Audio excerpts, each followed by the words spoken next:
Episode 8. It's easy to leave when you aren't leaving anything behind. Sure, it's a simple thought on these well-lit hills of Keb. I catch myself tracing the spiral scar with my F finger despite, the bags tackling my back. And see this? Pretty much exactly halfway down the slope to Jenga, the steady path lights switch to a flickering fight against the now clouded darkness. Spooky? Maybe, for some of the soft heads in Keb.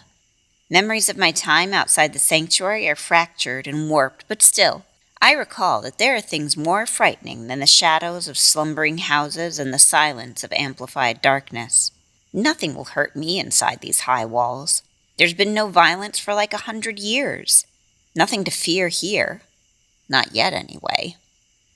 See how from inside the walls the sanctuary looks like a giant's boot? The hatchery, up there, had been at the rear of the boot. The wall like the back lip where you slide your heel in.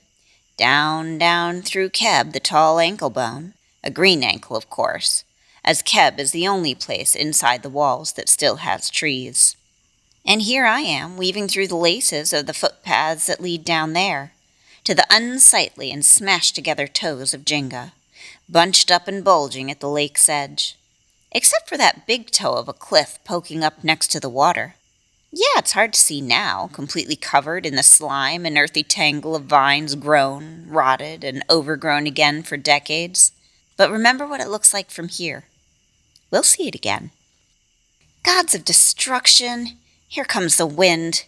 You can hear it whipping up the road between the toes before it turns this corner. Ugh, that smell! I always thought that Jenga was all bunched up against the lake shore downhill from the luxurious houses of Keb because, at some point as a little girl, I heard that it was important to have the higher ground, and so the rich brats took it. I found out recently, though, that I was wrong. Keb was on the hill, far away from the water, because the lake is where the sewer lines run. It didn't used to be such a big deal, except on days when the wind was just wrong. But a few months ago, the treatment AI stopped working, and now, instead of twice-treated water coming out of the pipes in the wall at the shore, now every toilet that flushes up the hill runs down and straight out. No choice but to lean into this wind. I only need to make it to the fourth door on this side of the street. Of course, I look through the black bars on the window, even though I know it's too dark to see anything, but hardy habits hold, eh? If I twist the handle just like this, as I swipe my identicard, the auto spring won't make any noise as I open it.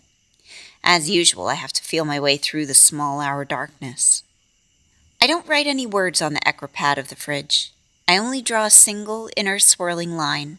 Anything else will get uploaded to the mind or seen by someone, and I don't want to make whatever is about to happen here any harder for my mother. It's just 4 steps to the other side of the room. My blind fingers easily find the repeating pattern carved into the wood wall above my bedroll. In our first year here, my mother had taught me to carve this pattern, and taught me what it meant. There, the second shape, that matches what I'd drawn on the ecropad. Just have to hit it with the meat side of my fist. Pop! Out comes this small drawer.